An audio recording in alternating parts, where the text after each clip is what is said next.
작가의 의무는 자기 자신이 되는 것이다. 예술은 깨우침의 작업입니다. 자유를 획득하는 방법이지요. 그럼 예술에서 핵심이 되는 게 무엇일까요? 그건 바로 자기 자신이 되는 겁니다. 자기 자신으로 살 수만 있다면 누구나 해방자로 거듭날 수 있다는 말이지요. 그런데 문제가 하나 있습니다. 두 눈이 밖을 향해 있다는 사실이 바로 그것이죠. 이게 무슨 말일까요? 인간은 배움을 통해 타인을 모방하도록 설계되어 있는 존재라는 의미입니다. 생존에 유리하도록 말이죠. 사람은 참 이상한 존재입니다. 밖에서 보지 않으면 안에 있는 것을 믿으려고 하지 않아요. 그래서 모두들 배움에 집착하나 봐요.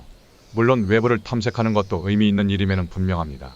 남으로부터 배우지 않고 모든 것을 경험하려 한다면 한 줌의 지식밖에는 손에 넣을 수가 없을 테니까요. 학습으로 1년 동안 배울 수 있는 게 경험으로 20년 동안 배우는 것보다 더 많다. 영국 저술가 로저 에스컴이 한 말은 틀림없는 사실이지요. 누군가를 가르칠 목적으로 만든 건 아니지만 이 책 역시 지식을 제공합니다. 작가들이 남긴 인용문을 읽으면 글을 써야 하는 이유를 배울 수 있는 거죠.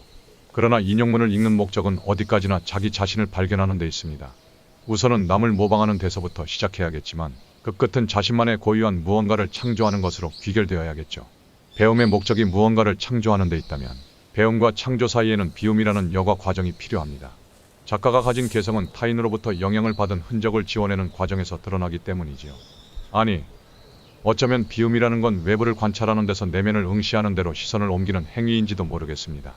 타인으로부터 영향을 받기 전에 본래의 나는 어떤 모습으로 존재했는지를 발견하는 과정에 해당하니까요. 창조는 예술가가 존재하는 방식입니다. 기술에 관한 것이기도 하지만 본질은 역시나 존재 그 자체에 있다고 보는 게 타당할 겁니다. 작가는 자기 자신으로 존재할 때에만 새로운 무언가를 창조할 수 있으니까요. 그러나 배움과 비움이라는 중간 단계를 건너뛰고 곧장 창조에 이를 수는 없습니다. 비우기 위해 배우든 배우기 위해 비우든 어쨌든 창조에는 그런 과정이 필요해요. 자기 자신을 발견하려면 타인의 영향을 받아들이고 또 의도적으로 그런 영향에서 멀어지는 일견 모순되는 것처럼 보이는 경로를 따라야 하는 거죠. 따지고 보면 배움이란 남의 안경을 쓰는 행위입니다. 타인의 눈으로 세상을 바라보면 다른 관점에서 세상을 이해할 수 있다는 장점이 있지요. 문제는 그것이 자신의 관점이 아니라는 데 있습니다. 그래서 프랑스 조각가 오기스트 로댕은 엉터리 예술가는 남의 안경을 쓴다고 비판하기도 했죠. 이처럼 배움에는 분명 한계가 따릅니다. 이때 필요한 게 비움이에요. 남의 안경을 벗는 과정에 비유할 수 있겠네요. 비움은 편견 없는 눈으로 대상을 관찰하기 위한 준비 단계에 해당합니다. 마음이 어떤 생각으로 가득 차 있으면 그것이 마음을 점령하고 있어서 다른 생각이 들어설 여지가 없어지지요. 마음이 자유롭게 흐르지 않고 한 곳에 머물면 이내 집착이 생기고 말아요. 고인 물이 썩고 말듯이 애쓰는 마음에는 창조의 씨앗이 싹 트지 못하는 겁니다. 창조의 씨앗은 빈 마음에서 싹을 틔우지요. 자아에 집착하지 않고 마음이 저절로 흐르도록 내버려두면 마음은 겹겹이 껴입은 옷을 하나씩 벗기 시작합니다. 그러다가 마침내 스스로를 열어젖히고 맨살을 드러내지요. 이때 비로소 마음은 외부 대상을 있는 그대로 관찰할 수 있게 됩니다. 그저 바라보기만 할 뿐 감정을 일으켜 집착하지는 않는 상태가 되는 거죠. 감정이 사라지면 지혜가 생긴다고 했던가요? 비움의 단계를 거쳐 자기 자신으로 거듭난 예술가는 창조 모드에 돌입합니다. 이때 작가는 다른 사람처럼 보이려고 애쓰지도 않고 독자의 환심을 사려는 의도로 글을 쓰지도 않아요. 팔릴만한 글을 쓰는데 촉각을 곤두세우는 대신 자신을 완전히 그리고 자유롭게 표현하는 데만 몰두하지요. 재즈 작곡가 텔로니어스 몽크는 이렇게 말했습니다. 내가 할 말은 내가 원하는 대로 연주하면 된다는 거야. 세상이 무엇을 원하는지 그런 건 생각할 것 없어.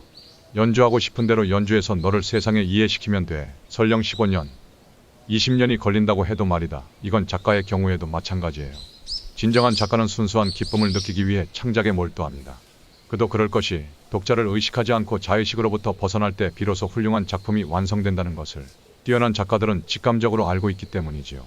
이렇게 말하면 누군가는 다음과 같이 반문할지도 모릅니다.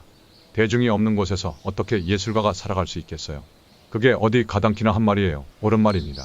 저도 이 말에는 전적으로 동의해요. 처음에는 개인으로부터 시작해도 나중에는 대중에게 도달할 수 있어야 예술이지.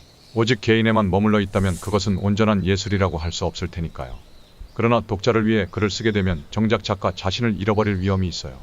의미를 찾는데 초점을 맞출수록 글 쓰는 과정에서 느끼는 재미는 오히려 반감될지도 모릅니다. 그래서 미국 극작가 어윈쇼는 이런 말을 남겼지요. 계속 써라. 글쓰기란 결국 유희고 유희에는 대가를 받아야 할 이유가 없는 법이다. 당신이 진짜 작가라면 무슨 일이 있어도 글을 쓸 것이다.